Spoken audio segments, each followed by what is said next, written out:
They stormed the Capitol to overturn the results of an election they didn't vote in. They were there to stop the steal and to keep the president they revered in office.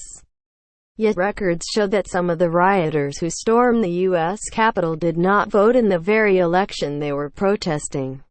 One was Donovan Crowell, an ex-Marine who charged toward a Capitol entrance in paramilitary garb on January 6 as the pro-Trump crowd chanted, "Who's our president?"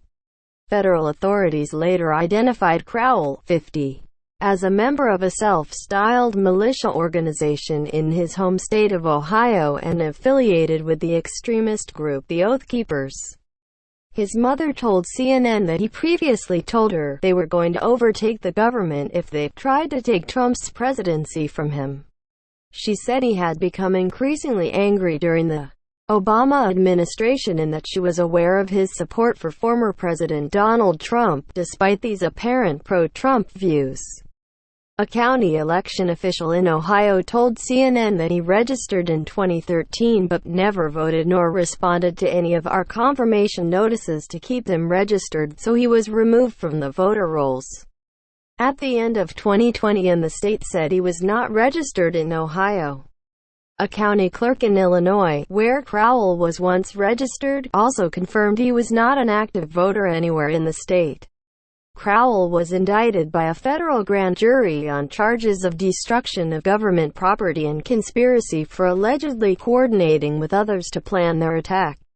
He remains in custody after a judge said the suggestion to release him to a residence with 9 firearms is a non-starter. In an interview cited by the government, Crowell told The New Yorker that he had peaceful intentions and claimed he had protected the police.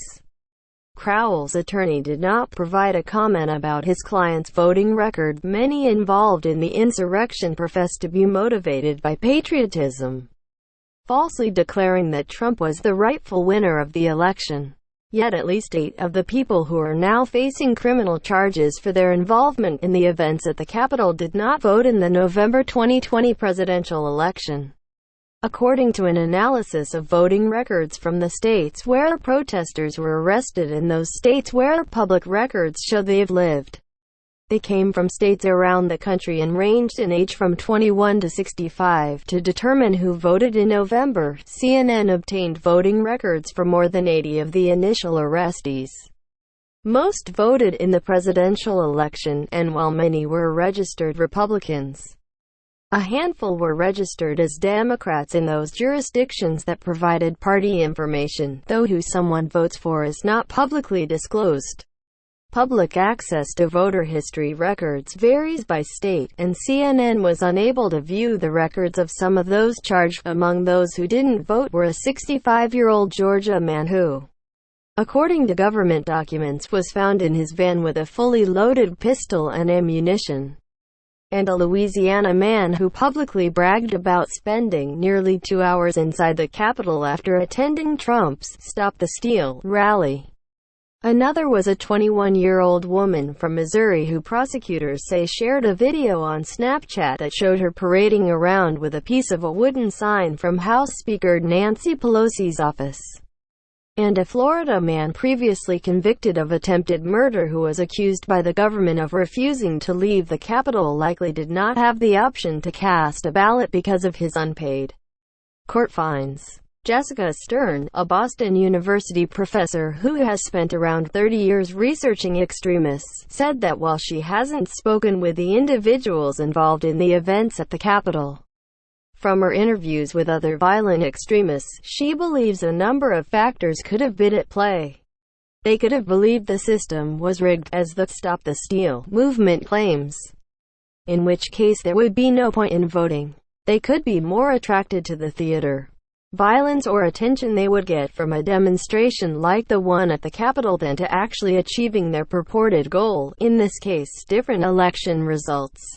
Stern speculated that it was a combination of these reasons, adding that feelings of anger and humiliation often draw people to extremist groups and violence. She said that for someone to actually cast a vote, you would have to believe in the ethic of voting more than you thought it was a waste of time, and see it as a moral imperative. You have to believe the system works for everyone, that it's for the good of the country.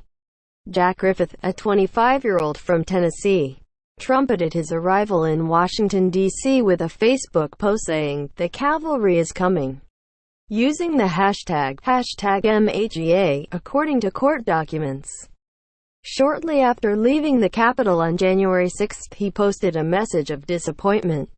"I hate to be that guy, but the New World Order beat us," he wrote. "Trump was our greatest champion.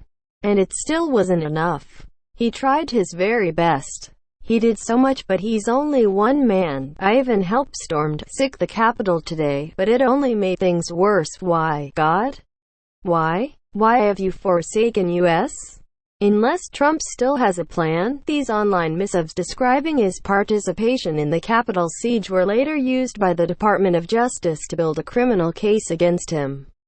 Griffith faces a number of charges, including violent entry or disorderly conduct on Capitol grounds.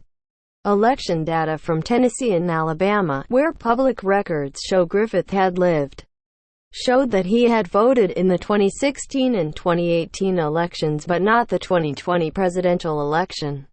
The public defender who initially represented him declined to comment. Another attorney listed as representing him now did not respond to requests for comment. Court records detail how University of Kentucky senior Grayson Courtwright posted a series of images on Instagram, showing herself marching with a large American flag and another with her arms raised in triumph outside the Capitol, with the caption, "Can't wait to tell my grandkids I was here." Later, she posted a photo of herself in a belly-bearing shirt with the caption, "Infamy is just as good as fame.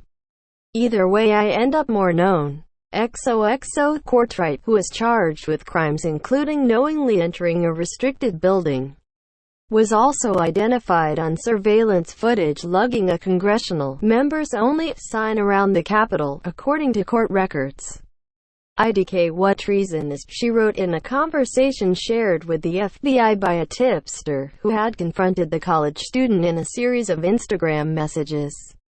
Courtwright is not registered in Kentucky, where she attends school, according to election officials.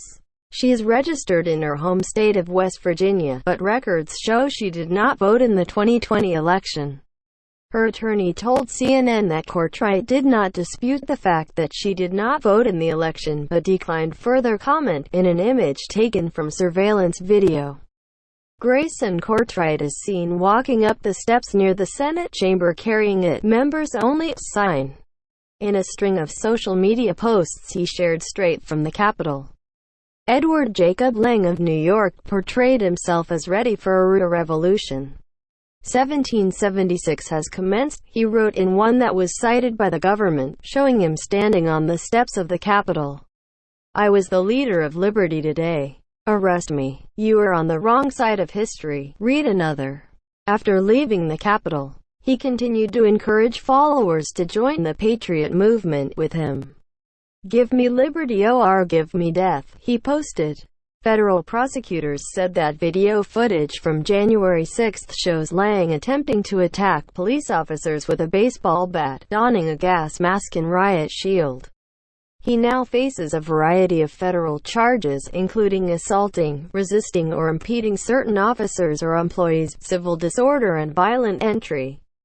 A recent ProPublica story also revealed how Lang had used the online messaging app Telegram in an attempt to radicalize normies and convince them to join local militia groups, encouraging people in the days after the Capitol riot to stock up on guns and prepare for war. Those state records show that Lang is registered to vote and had participated in a couple of past elections.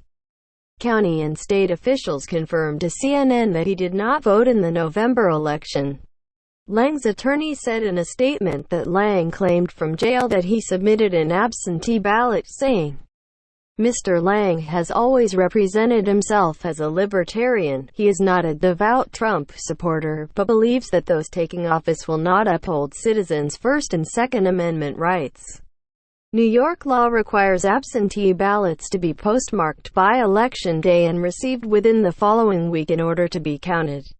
When asked about Lang's claim that he sent in an absentee ballot, the Sullivan County Board of Elections directed CNN to file an open records request in order to receive any information. The request had not been responded to before the time of publishing. Lang's attorney also said the 25-year-old was a naive, impressionable young man who had been provoked by Trump's rhetoric. He cited Senator Mitch McConnell's statement that the mob was fed lies and said he hoped that Lang and others would not be considered guilty due solely to their associations, beliefs and presence. A man who identified himself with the name of Lang's father refused to talk with a reporter, saying, "We hate CNN. We're pro-Trump. Goodbye." In a statement to a local newspaper, Lang's father attributed his son's actions at the Capitol to a substance abuse problem. R.E. Perliger, a professor at University of Massachusetts Lowell who specializes in right-wing domestic terror, said that he was not surprised to hear some of the rioters had not voted, particularly militia members like Crowell, since militia membership is often rooted in a distrust of government. Still, he said he was concerned that it could reflect a growing erosion of faith in the American democratic process, which is a risk we need to think about. When we see that significant ideological groups are stopping participating in the democratic process, that may mean they are looking for other ways to participate, and those other ways could be more violent, said Perliger, who oversees a database of right-wing extremist acts of violence in the United States. We should be concerned if we see a growing number of ideological groups are reducing their involvement in electoral politics.